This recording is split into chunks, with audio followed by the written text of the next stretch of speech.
여러분들 안녕하세요. 반갑습니다. 화장품 읽어주는 남자입니다. 오늘은 화장품 전성분 표시제 바로 알기와 관련된 얘기를 좀 해드릴 거예요.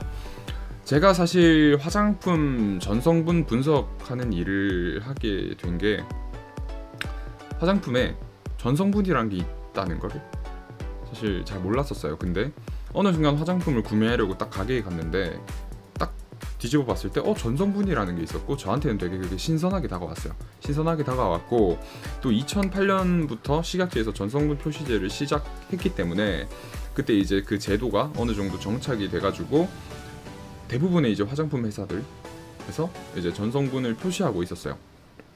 그러면서 제가 이런 성분은 좋고 이런 성분은 피부에 나쁠 수 있다라는 얘기를 시작하게 될 수 있었던 것 같아요. 오늘은 지금의 제가 있을 수 있었던 이유죠. 화장품 전성분 표시제에 대해서 바로 아는 내용으로 진행을 하겠습니다. 자, 식품의약품안전처라고 알려져 있는 식약처인데요. 2008년부터 요거 화장품 전성분 표시제를 실시를 합니다. 이유는 소비자들이 화장품의 성분을 명확하게 확인을 하고 내 피부 그리고 내 건강에 위해가 될 수 있는 부분에 있어서는 그 제품을 사용하지 않도록 하기 위해 스마트 컨슈머를 위해 이런 전성분 표시제를 실시를 한 거예요. 그리고 사실 화장품 회사들이 어떤 성분을 화장품에 넣는지를 몰랐기 때문에 소비자들이 그런 거에 대한 좀 투명성을 증진시키기 위한 시도였습니다. 자, 그렇다면 화장품 전성분의 중요성 도대체 왜 중요하다는 거죠? 화장품 성분은 왜 중요할까요? 대체 왜 중요할까요? 밑에 사진을 보시면 제가 음식 사진을 하나 만들어 놨어요. 넣어놨는데 스테이크가 있고 커틀렛이 있고 당근이 있고 여러가지 야채들이 있잖아요. 요거를 여러가지 이렇게 요리를 해서 만들어낸 것을 우리는 요리라고 부릅니다. 요리가 나오기 위해서는 여러가지 재료들이 필요해요. 이런 재료가 필요하게 됩니다. 재료가 좋아야 좋은 음식을 만들 수 있겠죠. 그죠? 예를 들어서 썩은 파를 넣었어요. 썩은 당근, 그리고 무슨 농약에 절여져 있는 그런 고기, 그걸로 음식을 만들었어요. 그 음식을 먹은 사람은 어떻게 될까요? 그쵸? 위험해질 수 있겠죠. 그렇다 보니까 음식을 만들 때는 재료가 중요합니다. 그것처럼 화장품을 만들 때도 재료가 중요해요. 어쨌거나 화장품은 여러가지 화학 성분들의 집합체다 보니까 화장품은 성분이 가장 중요하다고 할 수 있습니다. 화장품의 재료가 바로 성분인 것입니다. 자, 그럼 지금부터 화장품 전성분 표시제 지침에 대해서 정확하게 좀 살펴보도록 할게요. 그렇죠, 알 권리를 보장하는 거죠. 자, 식품의약품안전처 홈페이지에서 따왔습니다. 출처를 제가 명시를 해놨고요. 자, 요거에 대해서 좀 쉽게 알려드리도록 할게요. 제1조 목적, 이 지침은 화장품의 모든 성분 명칭을 용기 또는 포장에 표시하는 화장품 전성분 표시의 대상 및 방법을 세부적으로 정함을 목적으로 한다. 제2조, 이 지침에서 사용하는 용어의 정의는 다음과 같다. 전성분이라 함은 제품 표준서 등 처방 계획에 의해 투입, 사용된 원료의 명칭으로서 혼합 원료의 경우에는 그것을 구성하는 개별 성분의 명칭을 말한다 라고 했어요. 자, 여기서 좀 알려드릴 수 있는 거는 첫 번째, 여기 보시면 제품 표준서 등 처방 계획이라고 있어요. 처방이라고 했을 때는 우리가 의사분들한테 가서 진료를 받고 처방전을 얻어오는 그 처방도 있겠지만, 이제 화장품을 구성하는 성분을 어떤 성분들을 구성할까, 그리고 그 어떤 성분을 구성할지 예를 들어서 막 엑셀이나 이런 한글 파일로 만들어 놓은 거를 처방전이라고 해요. 화장품 처방전. 그 화장품 처방전에 명시가 되어 있는 그런 성분들을 의미하는 거예요. 그리고 나서 또 알아야 되는 게 사용된 원료의 명칭으로서 혼합 원료의 경우에는 뭐라고 해요? 그것을 구성하는 개별 성분의 명칭을 말해야 된다고 하는데, 예를 들어서 제가 회사입니다. 제가 회사인데 1번, 2번, 3번, 4번 성분을 섞어서 5번이라는 성분을 만들었어요. 그래서 회사에서 과연 그 회사는 이 전성분을 표기할 때 5번이라고 말을 할 수 있을까요? 이 제품에 들어가 있는 성분은 5번이라고 말을 하면 안 돼요. 1번, 2번, 3번, 4번 성분이 섞여 있는 성분이니까 이 1번, 2번, 3번, 4번 성분을 다 언급을 해줘야 됩니다. 그렇다 보니까 어떤 성분을 넣었는지 우리가 명백하게 알 수 있다는 거예요. 아무리 콤플렉스 형태로 섞어서 만든 그런 성분들이 들어간 화장품일지라도 그런 성분에 대해서 다 밝혀야 된다는 거죠. 그래서 이 전성분 표시 지침이 되게 중요한 겁니다. 우리한테는 우리 같은 일반 소비자들한테는 이 전성분 표시지가 되게 중요한 역할을 하고 중요한 의미를 갖고 있어요. 국민의 알 권리를 보장하는 거죠. 정부 측에서는. 자, 제3조 대상. 전성분의 표시는 모든 화장품을 대상으로 한다. 다만 다음 각 호의 화장품으로서 전성분 정보를 즉시 제공할 수 있는 전화번호 또는 홈페이지 주소 대신 표시하거나 전성분 정보를 기재한 책자 등을 매장에 비치한 경우에는 전성분 표시 대상에서 제외할 수 있다고 되어 있습니다.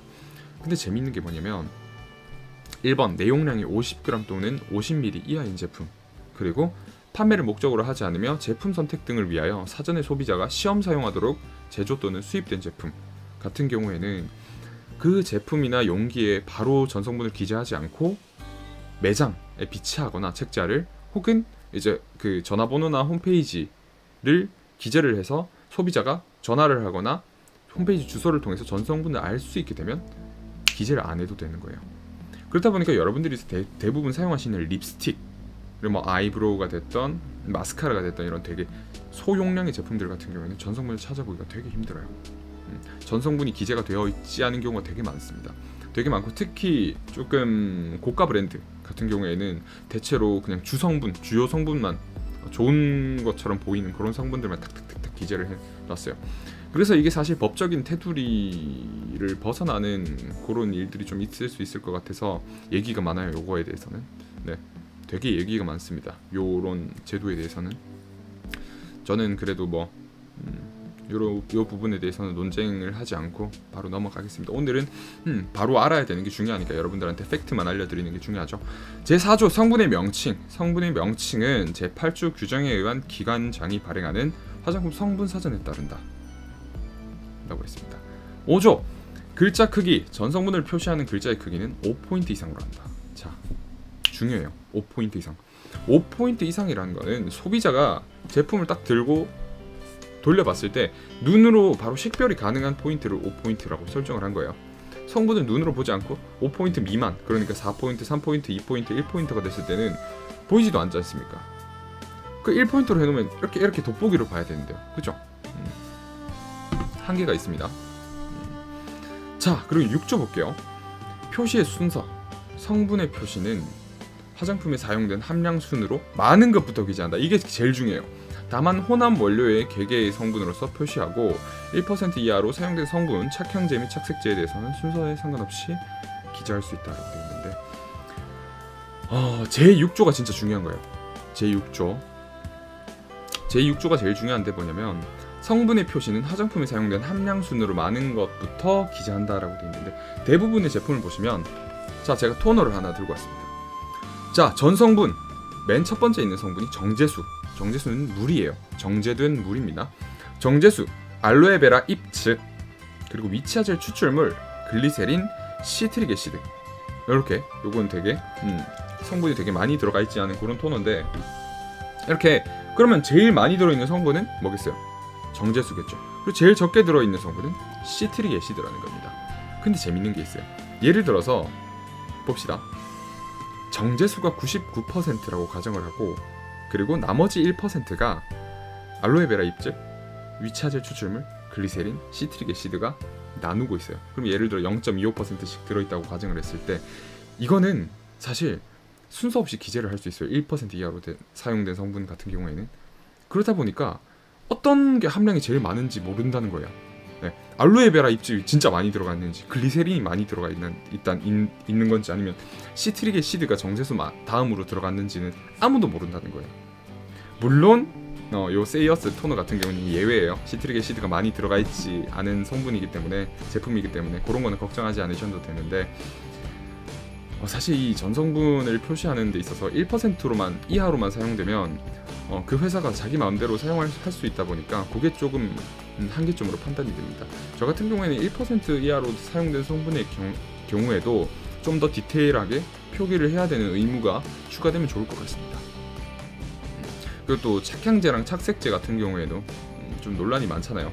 향료 같은 경우는 1% 미만으로 사용되면 맨 마지막으로 빼버리고, 그리고 착색제, 예를 들어서 합성 타르색소, 청색 3호가 됐든 황색 1호가 됐든 이런 색소 성분을 맨 뒤로 탁 빼버리면 뭐 색소 이 정도 들어갔으면 뭐 많이 들어간 건 아니네, 이거 뭐 사용해도 상관없겠네 라는 판단을 소비자가 할 수 있게끔 할 수 있어서 조금 오해의 소지를 일으킬 수 있습니다. 그런 문제가 있죠. 다음 보겠습니다.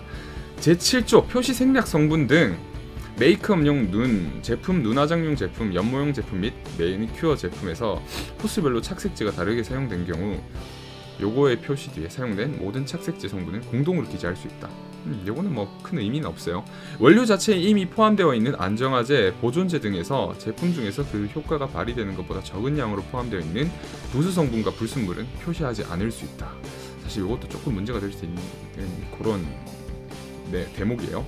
예를 들어 알로에베라 잎즙에 프탈레이트 성분이 좀 들어가 있어요. 그런데 이게 부수 성분이랑 불순물인데 효과가 발휘되는 것보다 적은 양으로 포함이 돼 있다고 가정을 했어요. 그래서 표시하지 않았어요.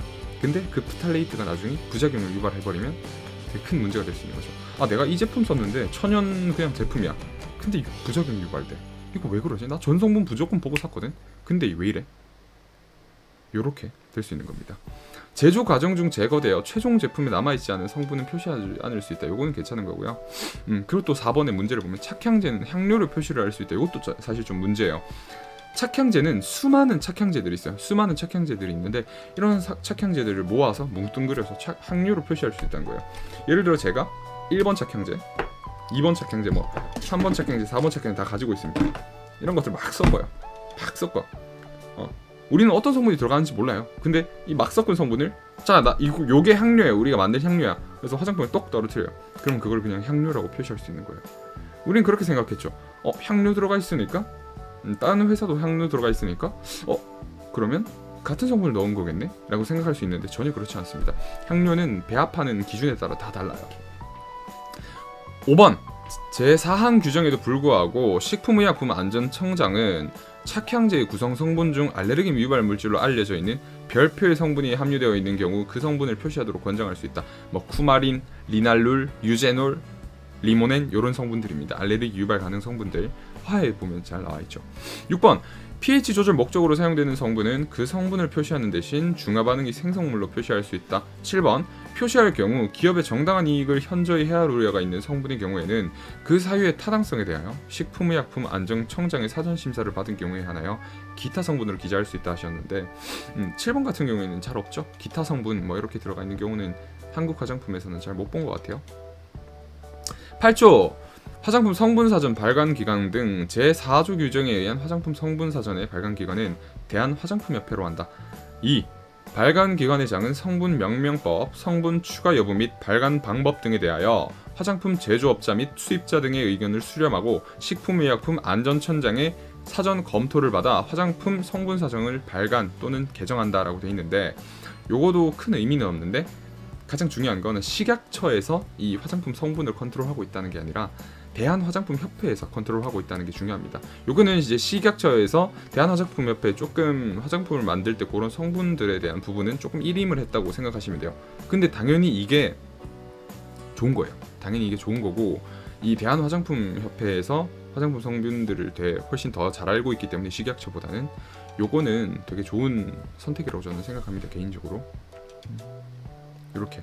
자, 제가 마지막으로 이 독수리 사진을 가져왔는데 요걸 왜 가져왔냐면 저희가 이런 것들을 봤잖아요. 지금 여기 지금 화장품 전성분 표시제 식품의약품안전처에서 2008년부터 시행을 하고 있고 전성분의 중요성 왜냐하면 재료니까 그리고 요런 중요한 어떤 내용들이 포함이 되어 있다는 걸 우리는 알게 되었습니다. 이런 중요한 정보들을 보고 우리가 딱 느껴야 되는 게 뭐냐면 화장품을 살 때 나도 전성분을 보고 이 제품에 대해서 판단할 수 있는 눈을 길러야 되겠구나. 이 매의 눈, 독수리긴 하지만 매의 눈을 길러야 되겠구나 라는 의미에서 제가 요 독수리 사진을 가져왔어요. 여러분들 매의 눈으로 화장품 전성분을 판단하시고 그 제품을 구매를 하실지 아니면 내 피부에 맞는지 아닌지를 좀 판단하실 수 있는 눈을 기르셨으면 좋겠습니다. 감사합니다. 화장품 읽어주는 남자였습니다.